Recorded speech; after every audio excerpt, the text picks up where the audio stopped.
Hi guys, this is Dan from Magic Pachinko with another short video on a vintage machine. Today we're featuring a 1973 Kyoraku. Kyoraku. And they call it an electric. I'll speak to that in just a second. This was a functional restoration only. So if you look at the front, the cosmetic work's not done, the playfield's still dirty. This does get cleaned because it's part of the functionality of the machine. And then this just gets taken off because it's an easy piece to take off. I take all of this off to get the launch equipment off. So all of this got cleaned up. This metal piece was all bent, so it got glued back down. And this trim piece originally, I believe, was like this with the red flooding. I call it flooding. It's just like a red wash of paint. So I redid that. Hopefully that'll make it look a little prettier.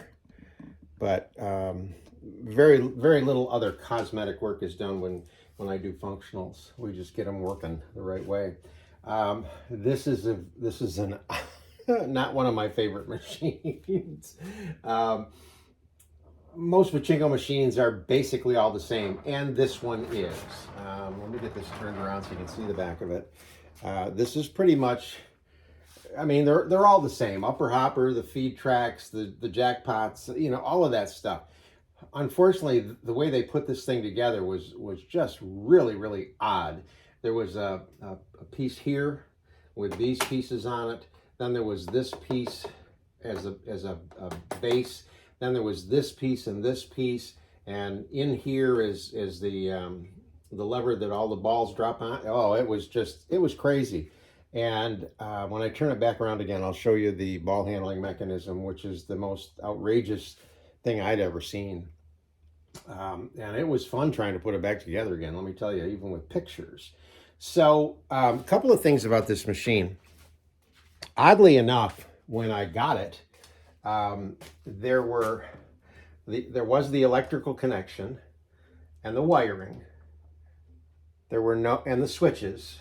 The switches are in here, but there were no lights at all.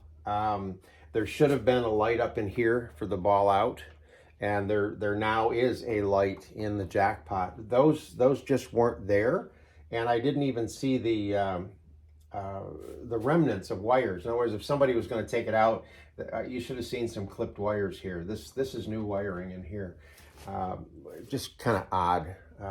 But at any rate, also there was no track cover, so I had to make a track cover.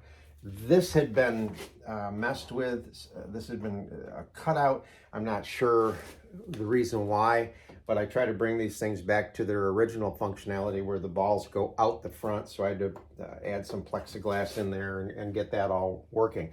So there's that. Now, there's a system that exists on Pachinko machines down this side, and it's a multi-part system. So on this particular machine, the part that's moving is part of it, and this down here is part of it, and there was at one point a micro switch here. Now the way that these are supposed to work is that when there is no weight on this little moving platform here, it's held up like this, and it releases the micro switch, and the micro switch, when it's released, turns the ball out light on. When there's enough balls in here, this will push down. It would then close the micro switch, which turns the power off. Micro switches can be normally open or normally closed. So that's what this mechanism does. It then attaches to a long rod that comes down and attaches to this piece so that when these move at the same time. And then in here was, and let me get it, this piece. This was an internal piece to the ball handling mechanism, and this rod sticks out the back, out this hole right here. and it would go through this slot. So normally this rod would be through here.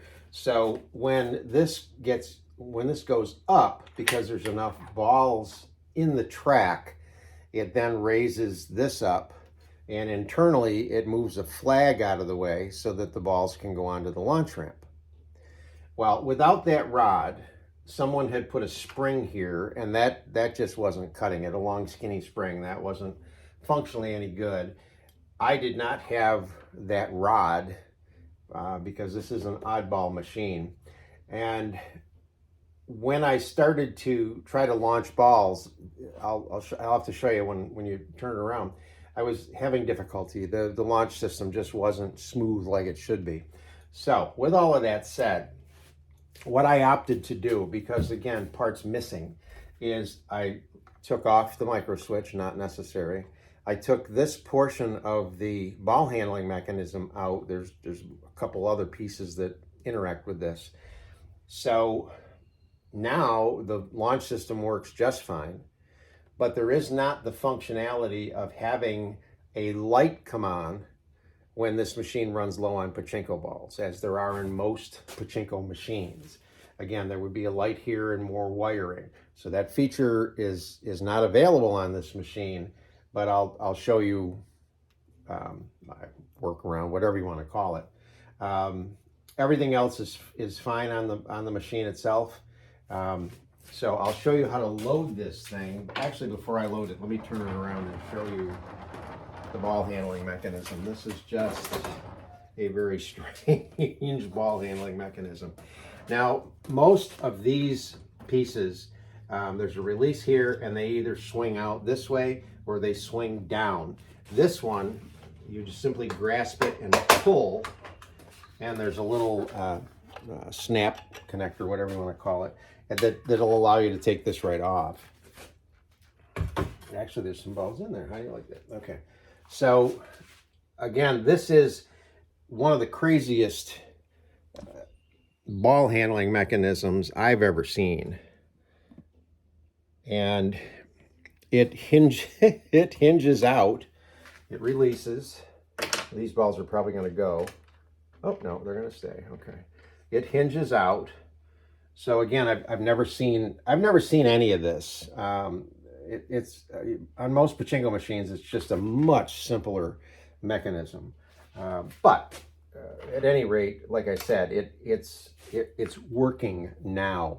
So there was some more parts in here internally that would have put a flag in front of this right here, so that it wouldn't allow a ball to go onto the launch ramp. So that's just not there.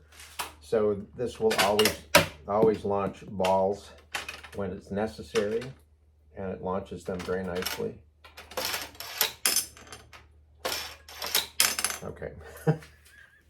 They're not supposed to fly out of the machine and land in the ashtray. That was just kind of a cool thing. So at any rate, under normal circumstances, you as the owner of the machine would never have to deal with this. Never, ever.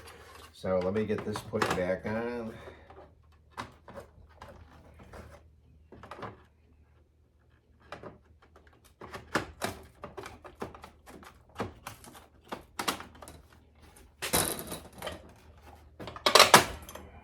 Not a fan of that either, but that all by itself doesn't matter. Okay, so we've got the machine all put back together. So let's get it ready to play. You're going to plug your power in, and normally when you plug the power in, if the machine had a ball outlet, the ball outlet would come on. Again, this machine just doesn't have it. Now, I mentioned they called this an electric machine. I'm not sure why.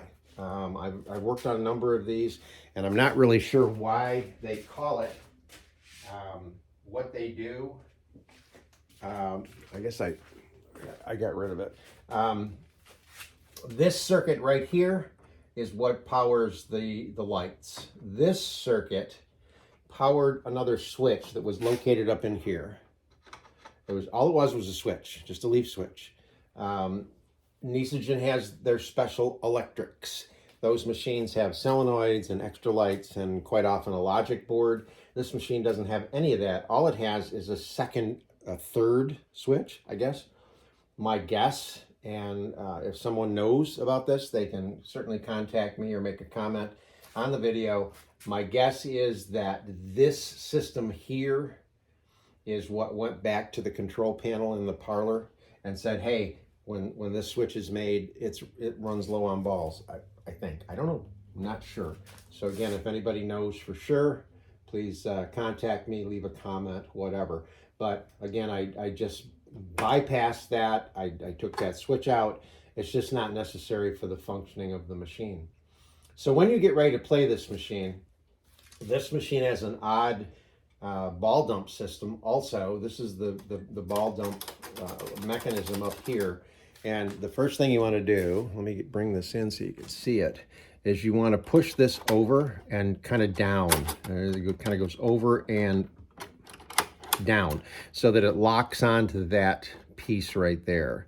Now what that does, and this is, again, a weird way of doing it, it actually moves these L's.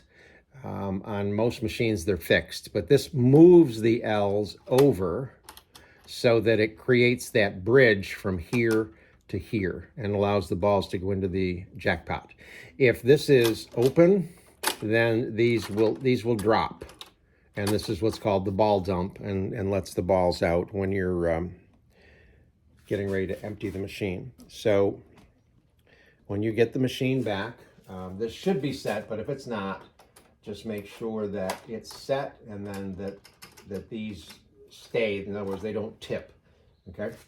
This is a maintenance piece. All it does is it would stop the balls right here. You don't want them to stop. You want them to keep going. So you would just flip that out of the way, okay?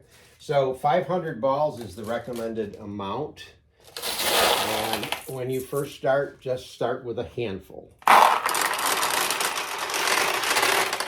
And what you want to see is a smooth flow all the way down so that the balls start to fill up the jackpot.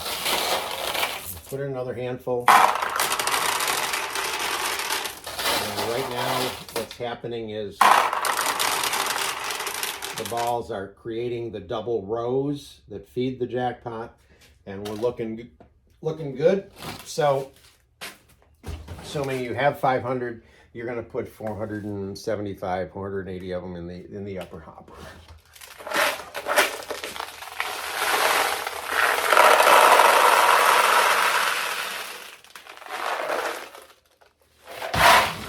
So there should be an abundance of balls in here, and you should see balls all the way through the entire system. Now you will need something similar to this in this position. The losing balls drop out of here, the winning balls drop out of here, and you need something to catch the balls as you play. So right now the machine is properly loaded. You have the catch basin, and you're ready to go. With the stabilizing feet, I also put little wedges underneath so that it tips the machine, there we go, tips the machine back just a bit. You want the balls to roll on the play field, not on the plexiglass. So now that you've got it loaded up, you've satisfied the portion of ownership being the parlor owner. You've got the machine ready for play. Now you're going to become the Pachinko player, and you're going to just drop a handful of balls into the feed tray. And you want to get used to the way to launch the balls. The way you do it is put your fingers on the finger rest, bring your thumb all the way down, and let go.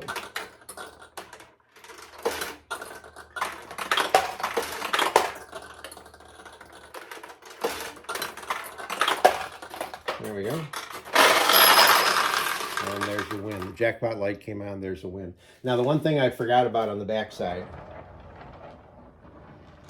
is before you play, you want to make sure that the seesaw is set properly. Seesaw is that brass piece in there. It sits in there on an angle like that. You want to make sure it's up, not down. If it is down, there's a little brass piece here. You just kind of give it a little flick, and it'll kick this thing back up. If it's down, then a winning ball will hit the end of it and stop. So when you're playing, and you get a win, you should expect a payout.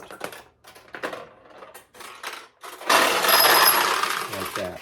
If you don't get a payout, don't continue to play because there's something wrong in the back and you need to fix it. So as you launch balls, if you go all the way down and let go, it's going to launch it all the way over to the right. If you want to go all the way down to make sure you get a ball on the launch ramp, but then you can let go a little bit and keep the ball on the left. You'll get used to this. So I have a tulip open on the right, so I want to try to get the ball over to the right to get it into that tulip. And there we go.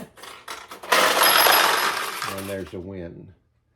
So that is the Kyoraku 1973 with a functional restoration. Hope you like it.